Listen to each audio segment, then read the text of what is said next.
Étant donné que les Républicains ont refusé de voter le budget, il n'y a plus de budget. Donc en fait, c'est une sorte de répétition générale. Voilà ce qui se passerait si les Américains se trouvaient dans la situation de la Grèce, qui ne pouvaient plus payer leurs fonctionnaires. Eh bien, ils les mettraient à la porte. C'est ce qu'ils ont fait, provisoirement, bien entendu. 800 000 fonctionnaires dehors. Ils en ont gardé un certain nombre, quand même, ceux qui leur semblent indispensables. Mais tous les autres, 800 000, sont considérés comme non essentiels.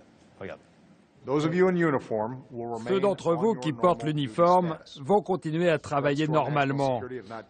Les menaces sur notre sécurité n'ont pas changé. Nous devons être prêts à toute éventualité. Les opérations en cours, comme en Afghanistan, continuent. Tous les personnels non essentiels vont s'arrêter de travailler, vous l'avez dit, 800 000 personnes qui travaillent au nom du gouvernement fédéral. Chômage technique pour beaucoup, mais pas pour tous les fonctionnaires. Pas question ainsi de toucher au ministère qui gère la sécurité des États-Unis. Les militaires continuent ainsi d'être payés, tout comme les gardiens de prison. Les contrôleurs aériens restent aussi sur les écrans radars. Côté justice, les tribunaux fédéraux devraient rester ouverts au moins pendant 2 semaines. Après, rien n'est moins sûr. Parmi les plus mal lotis, les fonctionnaires des impôts, leur nombre est divisé par 10, passant de 95 000 à moins de 9 000. Impossible en tout cas de les appeler, toutes les lignes sont fermées. L'environnement n'est pas non plus la priorité, 94% des travailleurs de ce ministère se retrouvent au chômage, 15 000 sur 16 000 employés. Même Wall Street subit la crise, le gendarme de la bourse prévient, le traitement des demandes sera perturbé cette semaine. Mais la conséquence la plus visible est ici, les portes des parcs, des zoos et des musées nationaux vont progressivement se fermer, tout comme celle de la Statue de la Liberté, engendrant plusieurs millions de dollars de pertes de recettes touristiques. Donc on ne va pas discuter évidemment de la coexistence entre les Républicains et les démocrates, ou entre les Républicains et les membres du Tea Party. Si, mais c'est quand même ça le problème. Vous pensez que ça n'a rien à voir avec les fonctionnaires. Oui. C'est la folie d'un système politique qui préfère n'importe quoi à faire passer le système de réforme de la santé de Obama. Bon, ça veut dire que vous avez un pays, le plus grand pays, le plus puissant pays du monde, où la moitié des députés ou plus, enfin la majorité des députés et presque la moitié des sénateurs, préfèrent foutre le pays en l'air plutôt que de faire passer une réforme que nous appellerions de social-démocratie normale et bienveillante. Donc ça veut dire que nous sommes dans un système où des pays du type États-Unis sont capables de se suicider pour 15 jours. Oui, symboliquement. Oui, mais c'est déjà revenu une vingtaine de fois. Et donc, il ne faudrait pas que ça dure trop, parce que là, ce serait compliqué. La deuxième mesure qui va arriver dans quelques jours, c'est qu'il faudrait élever le niveau de l'endettement du pays, sans quoi on coupe. On va probablement couper encore pour 8 jours, pour 15 jours. Autrement dit, vous touchez à quelque chose qui n'a rien à voir avec les fonctionnaires ou pas les fonctionnaires, qui est un pays comme les États-Unis. Heureusement, ce n'est pas le cas des Européens, mais ça pourrait l'être. Oui, en Grèce, ça a été relativement le cas. C'est une répétition générale. On est à ce niveau-là où, tout d'un coup, on fiche en l'air un pays pour une querelle politicienne très peu défendable, puisque le système américain, même revu par Obama, reste très modéré quant à la couverture sociale. Je vous interromps parce que le caractère non essentiel de certains fonctionnaires a quand même été abordé en France depuis le début de la crise de la dette, où pour la première fois, on a décidé de se passer d'un certain nombre qu'on a considéré que le nombre des fonctionnaires en France n'était pas éternel et qu'on pouvait en voir moins. Petit rappel, regardez, aussi bien de gauche comme de droite, voilà ce que l'on dit des fonctionnaires. C'est une image d'Épinal. La France, un pays fier de ses services publics, avec des agents de l'État chaque année plus nombreux. C'est une réalité depuis l'après-guerre. Depuis 1947, le nombre de fonctionnaires n'a cessé d'augmenter, jusqu'à dépasser les 5 millions. Mais en 2011, changement de cap. Le nombre de fonctionnaires baisse, moins 20 000 selon une récente estimation, du jamais vu. Depuis 2007, nous avons supprimé 160 000 postes. Un fonctionnaire sur 2 non remplacé partant à la retraite, ça a été 4 milliards d'euros d'économie. Éducation, justice, sécurité, c'est 60% des effectifs de la fonction publique. J'ai dit stabilité des effectifs de la fonction publique.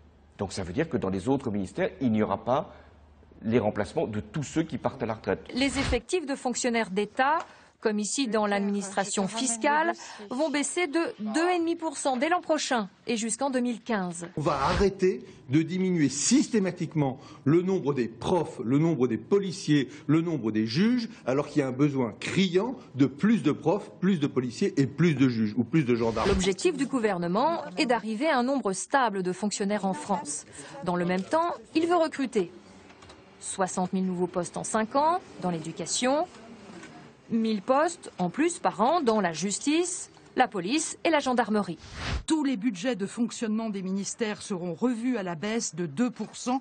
Seuls 4 Marocains ne seront pas impactés, la justice, l'intérieur, l'emploi et l'éducation nationale.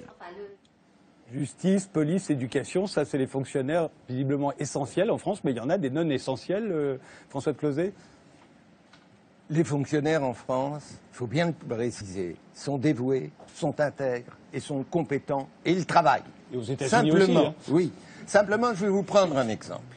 Nous avions hérité de l'ancien régime d'un système complètement fou de 2 administrations pour, à la fois, l'une établissait l'impôt, l'autre percevait l'impôt. Et nous étions le pays au monde, comparant des situations comparables, qui dépensaient 2 fois plus que n'importe qui pour collecter les impôts. Et ces fonctionnaires étaient bons, honnêtes, travaillaient. Simplement, cette organisation était imbécile. De la même façon, nous avons accumulé depuis l'Europe jusqu'à la commune 7, 8, 9 niveaux. Et à tous les niveaux, il y a des fonctionnaires qui font la même chose, qui doublonnent, qui travaillent. Et de tous ces points de vue, oui, il y a possibilité de réduire le nombre des fonctionnaires sans pour autant diminuer le nombre des policiers, le nombre des professeurs, le nombre des infirmières, comme on nous le raconte toujours. Et on est obligé de le faire. Pourquoi? Parce qu'on voit bien qu'aujourd'hui, il est obligé de réduire les dépenses publiques et que entre la dette, on ne peut pas y toucher et le remboursement peut augmenter si les taux d'intérêt augmentent.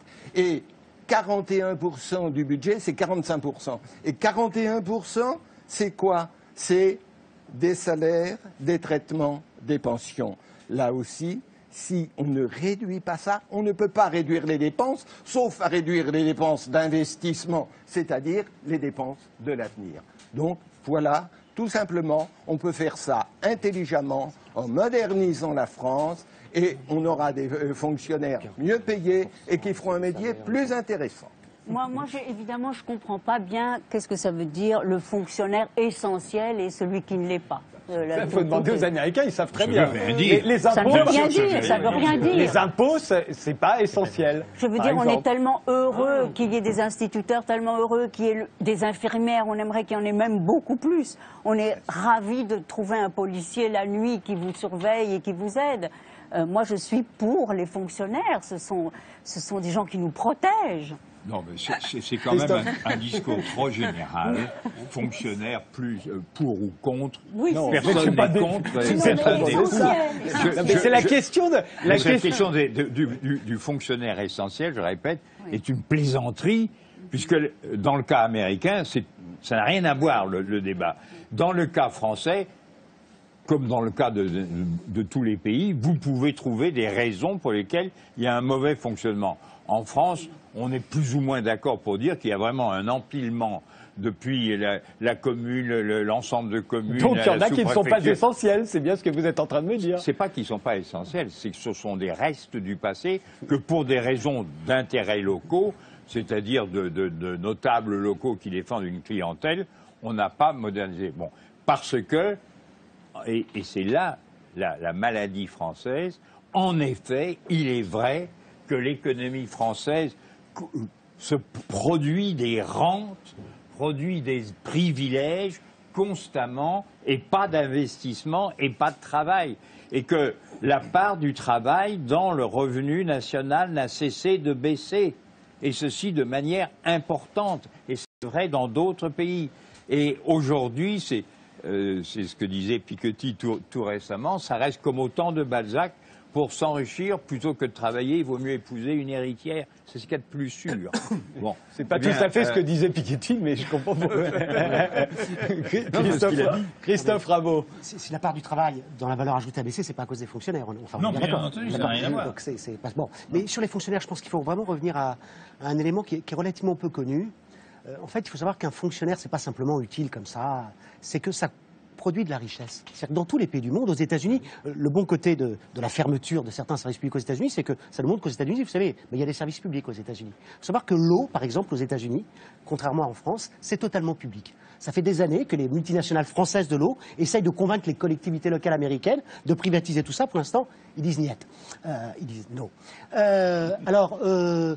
Donc revenons à l'essentiel. Un fonctionnaire, ça contribue au PIB. C'est-à-dire qu'il faut sortir de l'image que la plupart des citoyens ont dans leur tête, qui est l'idée qu'on prélève des prélèvements obligatoires sur le privé qui serait le seul à créer de la richesse. On en prélève 50% pour financer les improductifs éventuellement utiles. Mais tout ça est totalement faux. La moitié d'abord des prélèvements, je l'ai dit, revient directement au ménage, j'en ai parlé tout à l'heure. L'autre partie des prélèvements, ça sert à quoi? Ça sert à payer le travail productif du fonctionnaire. J'ai une image que j'aime beaucoup pour évoquer ça. Quand vous allez chercher votre croissant le matin à la boulangerie, vous ne rentrez pas dans la boulangerie en disant à la boulangère, heureusement que je suis là pour financer ta boulangerie.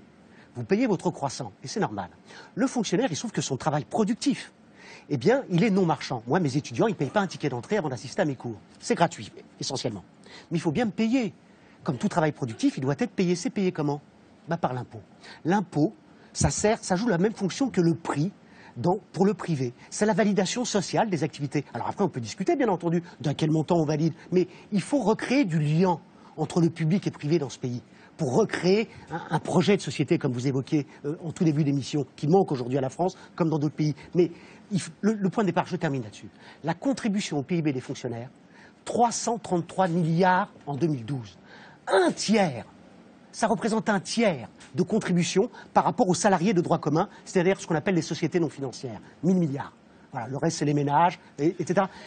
La contribution au PIB des fonctionnaires, c'est un tiers de la contribution des salariés des entreprises du privé. Un tiers.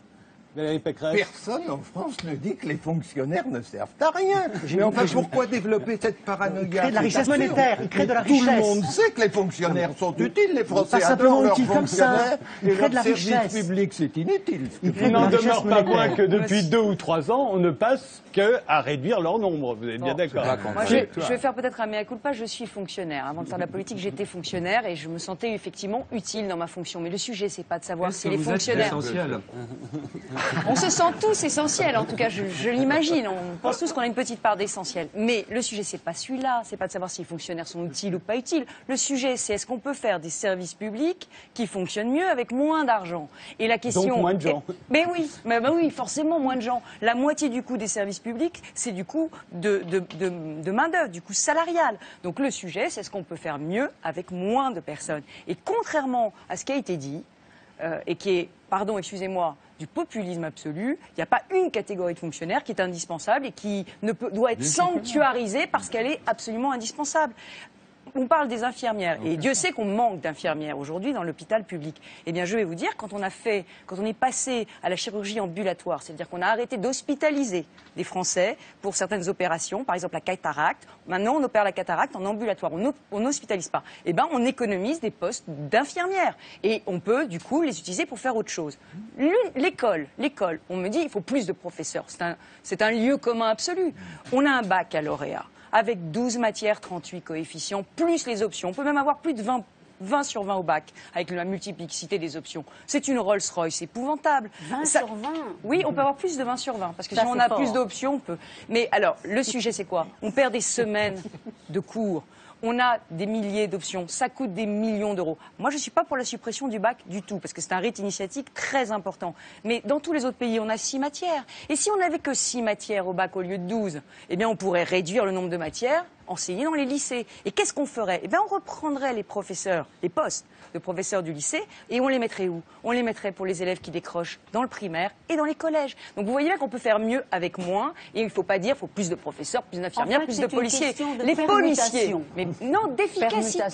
D'efficacité dans toutes les structures, qu'elles soient publiques ou qu'elles soient privées, la question de l'efficacité se pose. Les policiers, c'est pareil. On peut avoir moins de policiers et les mettre plus dans la rue.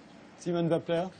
Alors, deux choses sur le fonctionnaire essentiel. Moi, j'ai retenu dans le discours d'Obama, c'est très drôle, que, par exemple, les gens qui sont en Afghanistan, c'est essentiel aux États-Unis. Bon, alors, je pense que peut-être que l'Américain, lui, de New York, il préférerait la Statue de la Liberté. On lui a pas posé sa question. Enfin, on lui a pas posé cette question. La Statue de la Liberté ne sont pas essentiels non plus. Voilà, bon, mais c'est pas grave. Donc chacun arbitre comme il veut, comme l'a dit Madame Pécresse. Bon, je pense que on n'est pas tout seul au monde. Hein. Alors il y a des études qui ont été faites par l'OCDE, le FMI, et qui donnent un nombre de fonctionnaires par habitant. Et là encore, en France, on a quand même un gros effectif en fonctionnaires par habitant.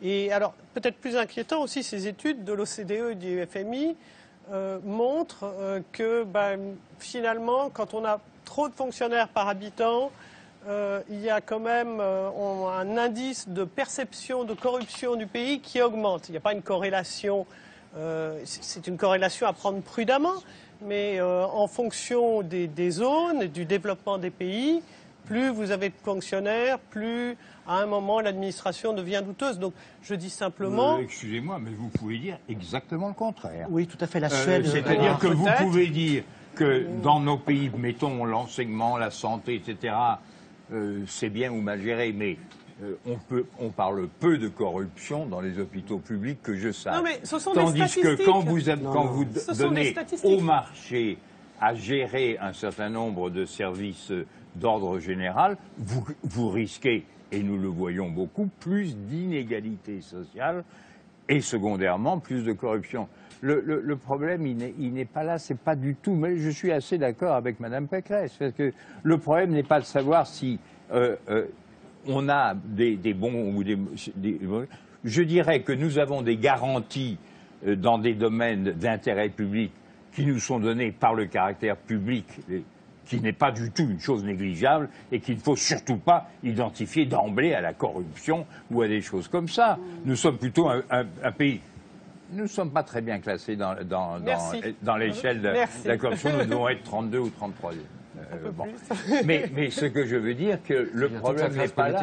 Le problème, c'est qu'il y a beaucoup d'arguments, au lieu de parler globalement, il y a beaucoup de moyens de reconnaître qu'il y a des doubles emplois, de mauvaises...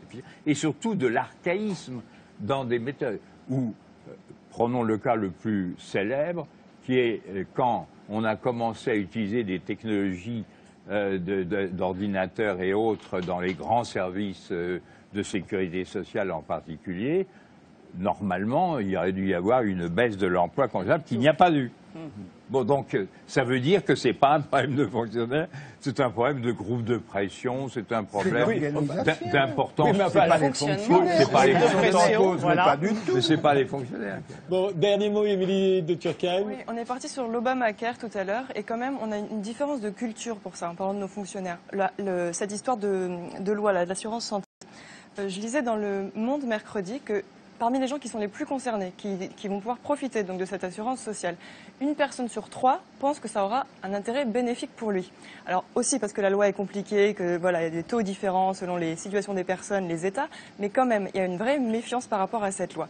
Et on se rend compte quand même qu'aux États-Unis, cette idée d'avoir un État fédéral qui s'occupe d'affaires de santé qui sont considérées comme privées, avec l'idée quand même aux États-Unis que le risque de santé, c'est un risque individuel, on n'en est pas là en France. Et moi, j'ai peur que l'idée qu'il y a derrière le fait de virer plein de fonctionnaires, c'est arrêter de se dire que oui, en France, le contribuable dépense beaucoup d'argent et l'État dépense beaucoup d'argent pour fournir un service pour tout le monde qui est quasiment gratuit, qui est quand même de très bonne qualité, d'un accès à la justice, à la santé, à l'éducation. Mais est-ce qu'il ne coûte pas trop cher?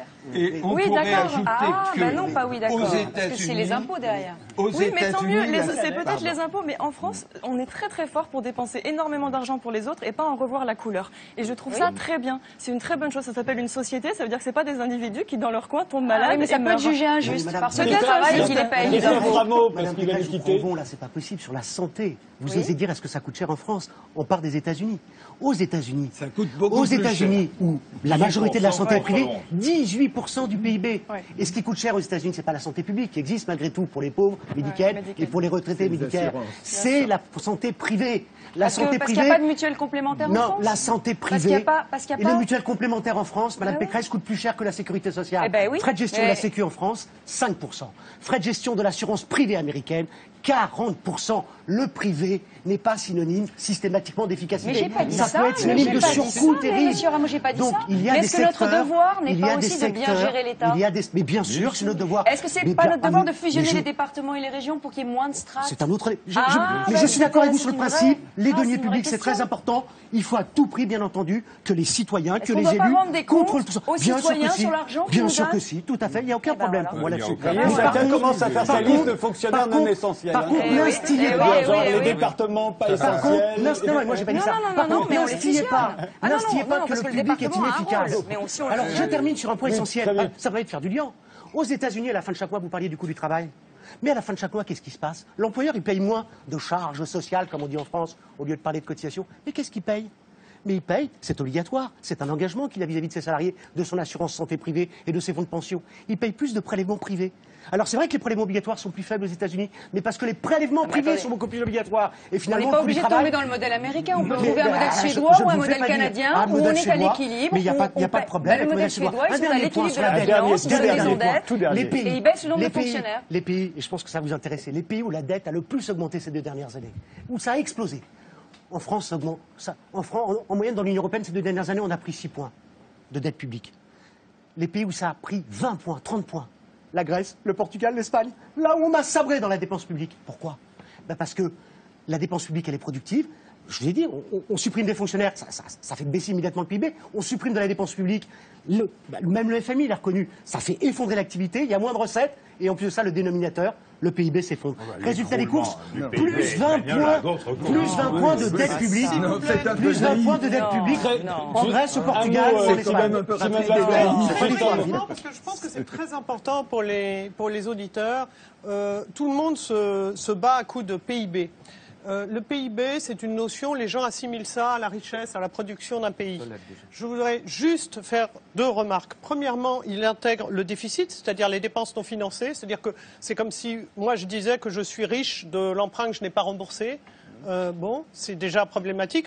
Ensuite, je vous coupe les cheveux et vous me coupez les cheveux. Je vous demande 50 €. Et pareil de mon côté, on fait 100 € de PIB. C'est une bonne chose. Si madame se coupe les cheveux, En fait, on aurait elle pu zéro. dire la même chose très simplement. Non, on quand fait pas. un médecin qui épouse sa secrétaire, eh bien, il fait baisser le PIB. Parce qu'avant, il avait une secrétaire, il l'a payée, et maintenant, son épouse va faire son secrétariat bénévolement, le PIB Alors, va ce qu'on baisser. voit, la baisse Ce du sera la fin PIB du de la débat sur Grèce, le PIB, hein, malheureusement. la baisse du PIB de la Grèce et du Portugal, c'est de la en dette. gros, voilà, fin du déficit. Mais non, le End déficit of game. ne se réduit pas. En Grèce et au Portugal, ils n'y arrivent pas. Ce qu'on gagne en termes d'économie de dépenses, on le perd par moindre recette. Ça ne marche pas. Juste un mot. Christophe En Allegret. réalité, non. Vraiment, Non, pas pitié, grand-chose. pitié, à voir repartons avec pas ça. sur la Dans le cas de la Grèce, la grande affaire, c'est que les gens qui ont de l'argent l'ont mis à l'étranger. Oui. Vous savez bien que la marine marchande grecque se problème se d'impôt. balade dans le monde sous 70 pavillon milliards panaméen ou autre. Alors, Et évoquons donc, le- et l'Église orthodoxe, il y a des terres partout, ne paye pas d'impôts non plus, etc. Voilà des réalités. Mais il ne faut pas parler du public, du privé dans ces termes qui sont d'un tel niveau de généralité que ça Je vais vous poser encore une question provocante, vous me pardonnerez d'avance.